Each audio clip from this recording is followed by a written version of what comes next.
Guys, मेरा तुमसे एक जेन्युइन सवाल है, सोच समझ के जवाब देना। और ये सवाल जो मैं पूछने वाला हूँ सिर्फ नॉर्मल प्लेयर्स के लिए। और सवाल ये है कि तुमने क्या आज तक फ्री फायर खेल के अपनी जिंदगी में कुछ उखाड़ा है? यूट्यूबर्स की बात अलग है भाई, वो लोग तो पैसे कमा के निकल लेंगे, लेकिन मैं नॉर्मल प्लेयर्स की बात कर रहा हूँ। 2 मिनट के लिए इमोशन वगैरह सब किनारे कर दो और सोचो फ्री फायर खेल के क्या फायदा हुआ है। भाई नुकसान ही नुकसान हुआ है, कहीं पैसे का नुकसान तो कहीं पूरी आईडी का नुकसान। भाई जितने पैसे लगाया पूरी आईडी डूब गई, बैन कर दी भाई गरीना वालों ने। यही हुआ होगा ना तुम्हारे साथ? एग्जैक्टली भाई, यही मेरे साथ भी हुआ है। मुझे पता है तुम लोगों को कुछ समझ में नहीं आ रहा होगा, लेकिन चिंता मत करो, मुझे बस 2 मिनट का टाइम दो, तुमको सब कुछ समझ में आ जाएगा। टाइटल और थंबनेल देख के तुम लोग समझ ही गए होगे कि मैं आईडी बैन के ऊपर बात करने वाला हूँ, कि कैसे हजारों प्लेयर्स के साथ साथ तुम्हारे फेवरेट यूट्यूबर्स की भी आईडी बिना किसी रीजन के बैन हो गई। इसके अलावा भी ऐसे बहुत सारे टॉपिक्स हैं जिसके बारे में कोई नहीं जानता, लेकिन जब वही चीजें मैं तुमको बताऊंगा ना, तुम सबकी तशरीफ फट के चौराहा हो जाएगी। बस वीडियो को एंड तक देखना, तुमको सारी चीजें बहुत इजीली समझा दूंगा। So without wasting more further time, let's move on to the video.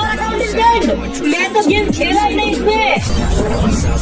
अरे क्या है, एक मंथ बैन हो गया। इसी रीजन की वजह से daddy calling, classy, free fire की आईडी भी बैन हुई थी। सबसे बड़ा सवाल ये है कि क्या रायस्टार ने सच में हैक यूज किया था? गाइस, अब असली कहानी यहाँ से शुरू होने वाली, इसलिए मेरी कही गई एक एक बात ध्यान से सुनना और चीजों को कनेक्ट करने की कोशिश करना। पिछले 6-7 महीनों से फ्री फायर में क्या नौटंकी हो रही है, ये बात तो हर कोई जानता होगा। नॉर्मल प्लेयर से लेकर के यूट्यूबर, भाई सबकी आईडी उड़ रही है, सबकी आईडी ब्लैकलिस्ट हो रही है, वो भी बिना कोई रीजन के। और बहुत सारे यूट्यूबर्स हैं जैसे कि डैडी कॉलिंग, अनग्रेजुएट गेमर, बिंदास गेमिंग, एनएक्सटी क्लासी, ज्ञान गेमिंग, रायस्टार। लेकिन तुमको पता है इन सबकी आईडीज बैन होने के पीछे का रीजन क्या है? पहले नहीं होता था इतना, लेकिन जब से क्लासी और ज्ञान की आईडी बैन हुई है ना, तब से गरीना सनक गई है भाई। हर महीने पोस्ट लाती है, या हमने 10 लाख आईडी बैन करा दिया, हमारा चढ़ाओ हमको। वो क्या गया है गरीना को? क्यों फेयर प्लेयर्स की आईडी उड़ जा रही है और हैकरों की आईडी नहीं उड़ रही है? आज की इस वीडियो में तुमको A to Z सब चीज बताऊंगा। चीजें शुरू होती है आज से ठीक 7 महीने पहले, जब गरीना का एकदम बुरा हाल था। ना तो प्रॉपर मैनेजमेंट, ना कोई ई स्पोर्ट्स में फ्यूचर। और उस टाइम आई गेस ये नारुतो इवेंट चल रहा था, और ये नारुतो इवेंट बड़ी खतरनाक चीज है, इसको याद रखना, आगे वीडियो में काम आएगा। उन दिनों अप्रैल का महीना चल रहा था और अप्रैल में ही 2 बड़े यूट्यूबर्स की आईडी बैन हुई थी, तुमको नाम अच्छे से पता होगा। फिर उसके कुछ दिनों बाद, कुछ नहीं कुछ ज्यादा दिनों बाद, फ्री फायर के इंस्टाग्राम पेज पे गिनती आता है, भैया हमने 3.5 लाख आईडी उड़ाई है, माला चढ़ाओ हमको। सिर्फ वही नहीं, लगातार 3 महीने वही सेम पोस्ट किया गया, ये बताते हुए कि भैया हमने इतनी आईडी उड़ाई। और नंबर धीरे धीरे इतना ज्यादा बढ़ गया था कि 10 लाख आईडी तक पहुंच गई थी सब। लेकिन उन दिनों ऐसा हुआ क्या जो अचानक से इतनी सारी आईडीज उड़ने लगी? और तुम में से मैक्सिमम लोग का ये कहना होगा कि अरे यार ये तो फॉल्स बैन करा के तो नंबर बढ़ाए ये लोग, ये क्या आईडी बैन करेंगे? हैकरों की आईडी तो बैन हो नहीं रही, फेयर प्लेयर्स की आईडी बैन करके नंबर बढ़ा लिए। बात सच है, मैं भी एग्री करता हूँ कि भाई गरीना से हैकरों की आईडी नहीं उड़ती, गरीना बहुत बेकार है इस मामले में। लेकिन जो दूसरा वाला है ना, फेयर प्लेयर्स की आईडी बिना किसी रीजन के बैन करना, वो कहीं ना कहीं गलत है। हाँ, ये बात तुमको शॉकिंग लग रहा होगा और तुम भरोसा करोगे या नहीं मुझे नहीं पता, लेकिन जो बात सच है वो सच है कि गरीना ने आज तक एक सिंगल आईडी भी फॉल्स बैन नहीं किया है। समझ रहे हो? पूरे फ्री फायर में आज तक जितनी भी आईडी बैन हुई है ना, सबका कुछ ना कुछ रीजन है। कोई भी आईडी फॉल्स बैन या फिर बिना किसी रीजन के बैन नहीं करी गई है, बिकॉज गरीना के पास तुम्हारे अकाउंट से रिलेटेड एक इन्फॉर्मेशन होता है कि भाई तुम्हारे आईडी पे लॉगिन कब हुआ, कहाँ से हुआ, कौन सा मैच कब खेला गया, कौन सा मैच किसके साथ खेला गया, कौन सा मैच में कितने किल किए और उसके किल करने का तरीका क्या है। मतलब A to Z हर एक इन्फॉर्मेशन होता है गरीना के पास। लेकिन सवाल यहाँ पे ये उठता है कि आखिर हम नॉर्मल प्लेयर्स की ही आईडी क्यों बैन हो रही है? हमने तो कुछ करा ही नहीं है। जैसा कि अभी मैंने बताया ना कि एक इन्फॉर्मेशन होता है गरीना के पास, और उसी इन्फॉर्मेशन के एनालिसिस पे अगर कोई भी एक सिंगल चीज भी रूल बुक के खिलाफ जाती है ना, सीधे तुम्हारी आईडी खत्म। मतलब अब तुमको इन्हीं का गेम इन्हीं के तरीके से खेलना पड़ेगा। मुझे पता है तुम लोगों को कुछ समझ में नहीं आ रहा होगा, बस तुम 1 मिनट रुक जाओ, तुमको सब समझ में आ जाएगा। शुरुआत करते हैं यूट्यूबर्स से, बिकॉज इन दिनों यूट्यूबर्स की आईडी बहुत ज्यादा बैन हो रही है, चाहे वो टेम्पररी बैन हो चाहे वो परमानेंट बैन। और उन यूट्यूबर्स में से जो नाम हाईलाइटेड है उसका नाम है डैडी कॉलिंग, बिंदास गेमिंग, अनग्रेजुएट गेमर, रायस्टार और एंड में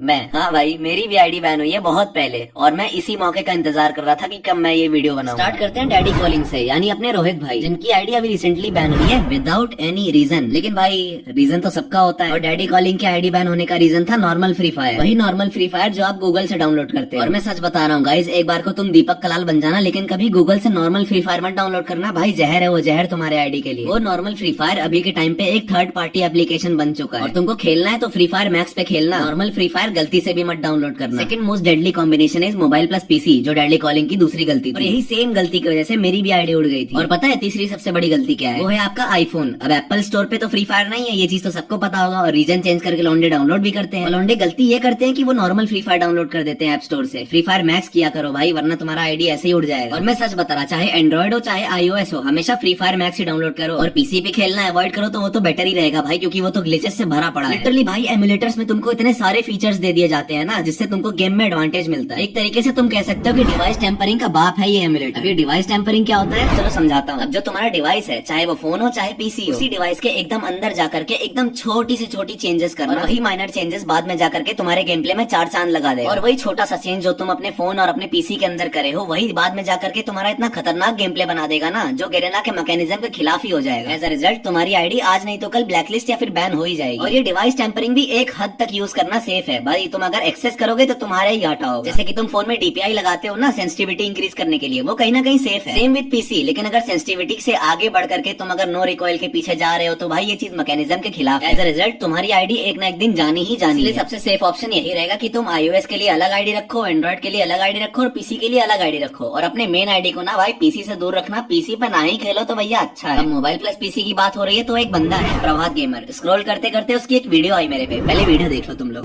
लेकिन उसके बाद मेरे फोन की बैटरी डाउन हो जाती है तो मैं पीसी में आ जाता हूँ। सेम आईडी मोबाइल के बाद सीधे पीसी। यही सेम गलती तुम लोग भी करते हो, यही सेम गलती प्रभात गेमर भी कर रहा है। और मैं सच बता रहा हूँ गाइस, वो दिन भी दूर नहीं है जब प्रभात गेमर खुद पोस्ट करके बताएगा कि देखो भाई गरीना ने मेरी आईडी बिना कोई रीजन के बैन कर दी। आगे बात करते हैं बिनज़ैद की और अनग्रेजुएट आयुष की। बंदे तो दोनों बढ़िया हैं, लेकिन दोनों की गलती भी सिमिलर है, और वो गलती है रीजन चेंज करने की। इंडिया में ही बैठ के इंडियन सर्वर छोड़ करके बांग्लादेश सर्वर पे खेलने की। पहले ऐसा कुछ नहीं था, लेकिन अभी ऐसा हो गया कि अगर आप इंडिया में बैठ के बांग्लादेश सर्वर में जाकर के खेलते हो तो आपकी इंडिया की आईडी या तो ब्लैकलिस्ट होगी या तो सीधे बैन कर दी जाएगी। और मोस्ट कॉमन चीज है यहाँ पे 30 दिन का बैन लगा। और अनग्रेजुएट गेमर की न जाने कितनी अनगिनत आईडीज होंगी भाई जिसपे 30 दिन का बैन लगा था। बिनज़ैद का भी तेरी भाई यार ये बिनज़ैद का भी हिस्ट्री एकदम क्लीन है। लेकिन जब वो बांग्लादेश सर्वर पे गया लाइव स्ट्रीम करने के लिए, and the very next moment जब वो इंडियन सर्वर पे आया, आई गेस 1 या 2 गेम बाद या फिर तुरंत उसकी आईडी बैन हो गई। और अगर तुम इन दिनों कभी भी बांग्लादेश सर्वर पे जाते हो और वापस इंडियन सर्वर पे आते हो तो पक्का तुम्हारी आईडी बैन हुई होगी। मेरे को कमेंट में कमेंट करके जरूर से बताना। और यही रीजन है क्यों क्लासी फ्री फायर की आईडी बैन होने से पहले जब 2 बार ब्लैकलिस्ट हुई थी ना तो